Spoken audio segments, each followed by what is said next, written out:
ನಮಸ್ಕಾರ ಗುರು, ನೀವು ನೋಡ್ತಾ ಇದ್ದೀರಾ ಸಂತೋಷ್ ಸ್ಟೋರೀಸ್. ನಾನು ನಿಮ್ಮ ಪ್ರೀತಿಯ ಸಂತೋಷ್. ಇವತ್ತಿನ ವಿಚಾರ ಬಂದು ಅಂಪೈರ್ಸಿಂದ ಮುಂಬೈ ತಂಡಕ್ಕೆ ದೊಡ್ಡ ಮೋಸ ಆಗಿದೆ ಅಂತ ಹೇಳಬೇಕು WPL ಗುರು. ಯಾಕಂತಂದರೆ ಮುಂಬೈ ಇಂಡಿಯನ್ಸ್ ಅವರು ಪಕ್ಕಾ ಗೆಲ್ಲೋ ಪಂದ್ಯ ಗುರು. 3 ರನ್ಔಟು ಮುಂಬೈ ಪರವಾಗಿ ಹೋಗಬೇಕಿತ್ತು, ಆದರೆ ಅದು ಡೆಲ್ಲಿ ಪರವಾಗಿ ಹೋಗ್ತು ಅಂತ ಹೇಳಬೇಕು. ಡೆಲ್ಲಿ ಅವರು ಗೊತ್ತಿರ್ಬೋದು, ಈ ಪಂದ್ಯ ನೋಡಿದ್ರೆ ಗೊತ್ತಿರುತ್ತೆ. ಲಾಸ್ಟ್ ಬಾಲ್ ಫಿನಿಶ್ ಆಯಿತು ಅಂತ ಹೇಳಬೇಕು. ಲಾಸ್ಟ್ ಬಾಲಲ್ಲಿ 2 ರನ್ ಬೇಕಿತ್ತು ಅಂತ ಹೇಳಬೇಕು. ಮುಂಬೈ ಇಂಡಿಯನ್ಸ್ ಅವರು ಟಾಸ್ ಸೋತಿ ಮತ್ತು ಬ್ಯಾಟಿಂಗ್ ಬಂದರೆ ಅಂತ ಹೇಳಬೇಕು. ಬ್ಯಾಟಿಂಗಲ್ಲಿ ಹಂಗೋ ಹಿಂಗೋ ಮಾಡ್ಕೊಂಡು 164 ನೋಡ್ತಾ ಇದ್ದು WPL ಒಳ್ಳೆ ಸ್ಕೋರ್ ಅಂತ ಹೇಳಬೇಕು. ಆಲ್ ಔಟ್ ಕೂಡ ಆಗ್ತಾರೆ. ಡೆಲ್ಲಿ ಅವರು ಸಖತ್ತಾಗಿ ಬೌಲಿಂಗ್ ಮಾಡ್ತಾರೆ ಅಂತ ಹೇಳಬೇಕು. ಆನಂತರ ಚೇಸ್ಗೆ ಬಂದಂಥ ಡೆಲ್ಲಿ ಕ್ಯಾಪಿಟಲ್ಸ್ ಅವರು ಚೇಸ್ ಮಾಡ್ತಾರೆ ಗುರು. ಅಲ್ಲೇ ಮಿಸ್ಟೇಕ್ ಮಾಡ್ತಾರೆ.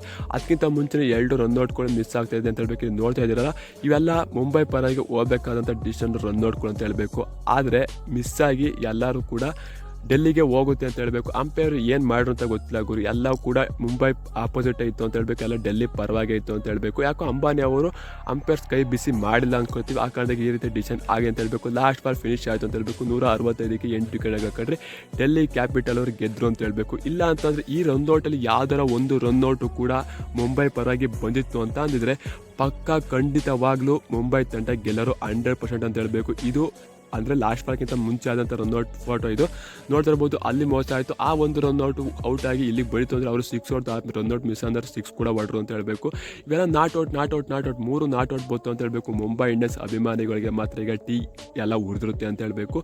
ಇದ್ರ ಬಗ್ಗೆ ನಿಮ್ಮ ಅನಿಸಿಕೆ ಅಂತ ಕನ್ಸಲ್ಟ್ ಮಾಡಿ. ನಾನು ಎಷ್ಟೋ ಸೋಷಿಯಲ್ ಮೀಡಿಯಾದಲ್ಲಿ ನೋಡ್ತಾ ಇದ್ದೀನಿ, ಕರ್ಮ ಇಸ್ ಬ್ಯಾಕ್. ಮುಂಬೈ ಇಂಡಿಯನ್ಸ್ ಎಷ್ಟು ಜನಕ್ಕೆ ಮೋಸ ಮಾಡಿದರೆ ಅದೆಲ್ಲ ಈಗ ಬ್ಯಾಕ್ ಬಂದಿದೆ, ಅನುಭವಿಸಿ.